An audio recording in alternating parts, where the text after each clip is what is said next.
Halo guys, kembali lagi dengan saya Kalimasada dari Akademi Kripto. Di video kali ini kita akan menjelaskan mengenai market cycle theory atau teori siklus pasar. Salah satu kesalahan utama yang dihadapi oleh para investor, para trader kripto pemula, ini adalah mereka tidak mengetahui mengenai teori siklus pasar. Sama ya, seperti kita ada musim di dunia nyata. Kalau di Indonesia ada musim penghujan dan juga musim kemarau. Apa yang terjadi kalau kita pakai jas hujan ketika musim panas? Ya, pasti kita diketawain. Begitu juga sebaliknya, ketika kita tidak siap payung ketika musim hujan, apa yang terjadi? Ya kita basah kuyup dan mungkin juga akan sakit akhirnya. Itulah mengapa penting bagi kita untuk memahami siklus pasar. Karena tanpa kita pahami ya siklus pasar ini, kita tidak akan bisa kemana-mana di market. Kita salah masuk market, ya, kemudian yang ada malah mengalami kerugian. Tapi kalau kita tahu ya kapan harus masuk, kapan harus keluar, kita ini jauh lebih aman ya menghadapi market kripto yang memiliki volatilitas yang sangat amat tinggi. Selain mengetahui kapan harus masuk dan kapan harus keluar, ketika kita mengetahui siklus market, ini kita tahu ya kapan harus menjadi pasif, kapan harus menjadi agresif. Kapan harus pasif itu dalam artian ya, oke, aku akan let it run posisi investasi yang ada, atau kapan kita harus agresif ya. Agresif dalam artian oke, saya harus take profit sekarang. Oke, saya harus entry sekarang. Itu bisa teman-teman ketahui ketika teman-teman mengetahui siklus pasar. Dan ini pasti akan sangat berpengaruh ke psikologis yang teman-teman miliki. Kalau teman-teman tahu exactly ya kapan harus masuk yang tepat, ini teman-teman tidak akan melihat yang namanya drawdown. Karena tidak semua orang ya, hampir semua orang ya, tidak ada yang suka melihat drawdown. Tidak ada yang suka melihat penurunan di aset yang mereka miliki. Mereka maunya ya beli ya dalam waktu dekat ini bisa memperoleh keuntungan. Itu kalau mereka pengen psikologisnya dalam keadaan yang baik-baik saja.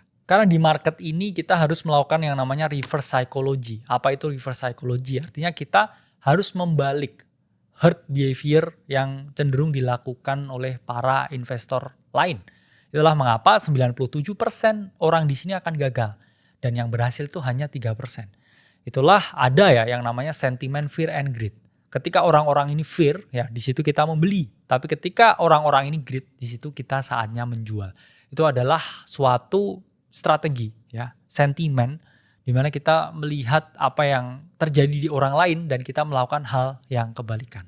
Karena orang-orang ini pada umumnya ketika mereka super takut, ya, extreme fear, mereka malah menjual aset yang mereka miliki, tidak membeli ya aset ya seperti yang mana harusnya kita lakukan, yaitu reverse psychology para investor retail yang ada.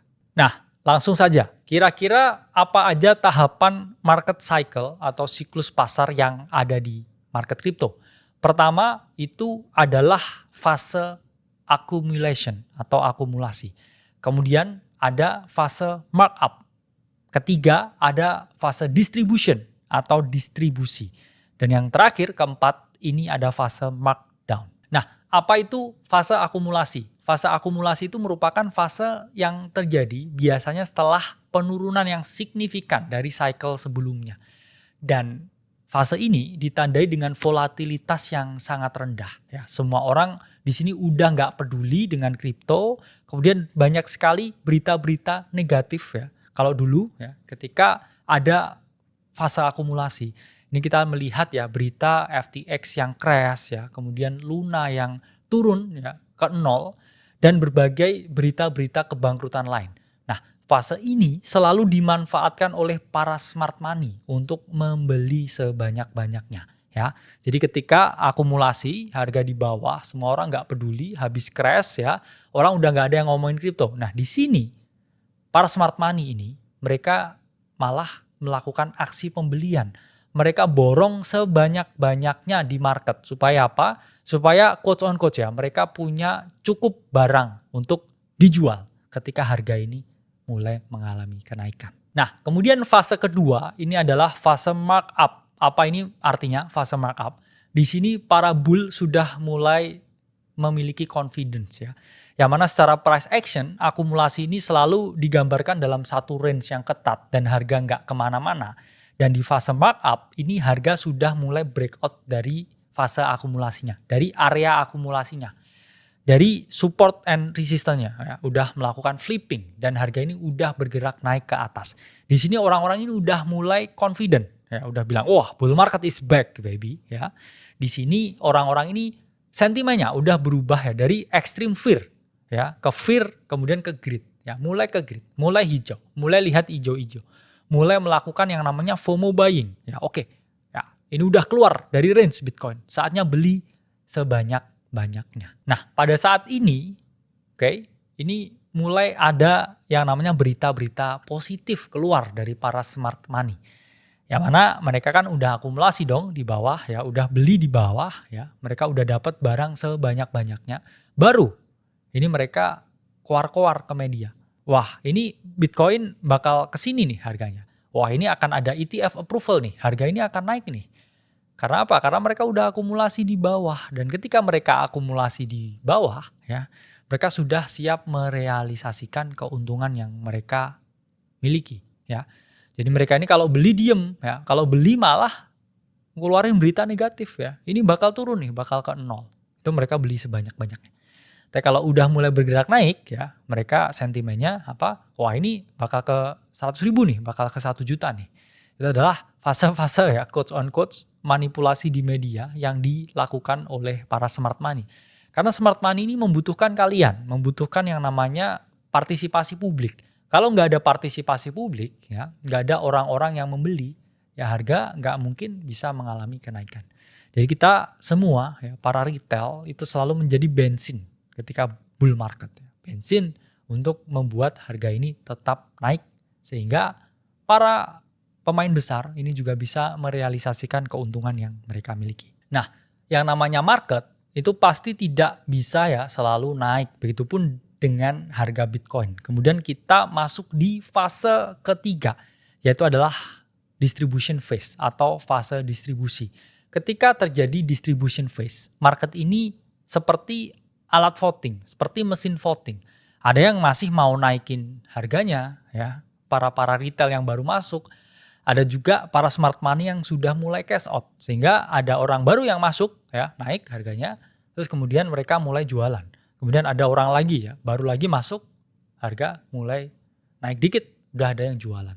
Sehingga di sini udah kayak mesin voting ya, naik turun, naik turun, naik turun. Tapi harga ini nggak kemana-mana. Seperti ya keadaan ya Bitcoin ya ada sekarang ya, mulai banyak retail yang masuk, tapi juga para smart money, para investment bank ya, yang nilai asetnya itu sudah puluhan bahkan ratusan triliun, ini mereka mulai cash out dalam jumlah besar ya Bitcoinnya untuk menurunkan pasar.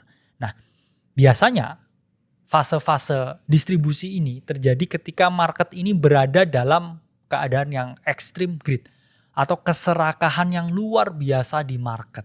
Namun, ya, keserakahan ini juga sebenarnya memberikan peluang bagi para spekulan altcoin. Karena ketika market ini dalam keadaan jenuh, dalam keadaan distribusi, biasanya selalu terjadi antara alt season atau altcoin ini kapitulasi. Nah, di sini kan chance-nya 50-50 nih. Kadang kita juga bisa melihat, oh ini akan ada alt season. Atau kenaikan berbagai aset altcoin karena orang yang udah jenuh ya, biasanya di Bitcoin, ya mereka udah cash out kan, distribusi ya naik turun. Mereka merotasikan profit yang mereka miliki untuk memberi altcoin dengan harapan altcoin ini juga naik dan diikuti oleh para pelaku pasar yang lain. Atau kadang ya, di sini mereka lost interest dengan altcoin, ya Bitcoinnya di take profit dan mereka mungkin rotasi ke aset lain seperti saham atau komoditas atau obligasi atau yang lain, tapi keluar dari ekosistem kripto sehingga market altcoin ini terjadi yang namanya ya kapitulasi atau penurunan harga yang signifikan. Nah, kemudian terjadi yang namanya markdown. Markdown ini seperti sekarang, di mana distribusi sudah terjadi dan harga ini melakukan yang namanya change of character atau perubahan tren harga. Yang awalnya bullish ya, dia terdistribusi dan juga kemudian sekarang menjadi bearish atau mengalami penurunan yang signifikan ya. Dan ketika fase ini terjadi, ini bear ya atau para beruang ya, quotes on quotes, atau para penjual, ini menguasai market secara dominan sehingga harga Bitcoin turun, harga semua altcoin juga turun, memaksa kita ya melihat koreksi market yang signifikan. Lalu di sini saya mau membahas nih ya. Sekarang kan lagi koreksi, sekarang kan lagi turun. Kira-kira enaknya apa yang harus dilakukan? Karena kalau kita melihat itu tadi kan secara teori ya, siklus market cycle. Tapi kalau secara market cycle-nya kripto kan berbeda kadang dengan market tradisional. Karena di sini kita ada yang namanya Bitcoin halving. Dan kita udah ungkapkan berkali-kali Bitcoin halving, 1 tahun setelah halving itu selalu memberikan kenaikan harga yang signifikan pada harga aset Bitcoin atau harga aset kripto-kripto yang lain. Ya, selain halving, kita juga tahu di tahun ini ada US election atau pemilu di Amerika, yang mana secara historis ya, 1 tahun setelah pemilu di Amerika, harga Bitcoin dan juga berbagai aset kripto lain itu juga mengalami kenaikan yang signifikan. Ditambah lagi ya, 1 tahun setelah halving itu hampir selalu ya terjadi alt season atau altcoin season. Di mana kita melihat Bitcoin dominance atau dominasi dari Bitcoin ini menurun dengan signifikan. Memberikan ruang untuk berbagai aset altcoin ini mengalami peningkatan yang signifikan. Jadi apa yang harus dilakukan ketika terjadi penurunan seperti sekarang, yaitu adalah tetap ya melakukan pembelian secara berkala, melihat area-area yang ideal untuk membeli, melakukan DCA, berbagai aset-aset yang menarik. Karena kita percaya cycle dari market crypto ini belum berakhir sekarang, ini adalah koreksi kecil dan kemungkinan ya akan berakhir pada tahun 2025 akhir atau 2026 awal. Sekali lagi, bukan saran keuangan, kita hanya mengantisipasi apa yang mungkin terjadi, bukan memprediksi. Semoga video ini bermanfaat. Saya Khalid Masada dari Akademi Kripto. Sampai berjumpa di video selanjutnya.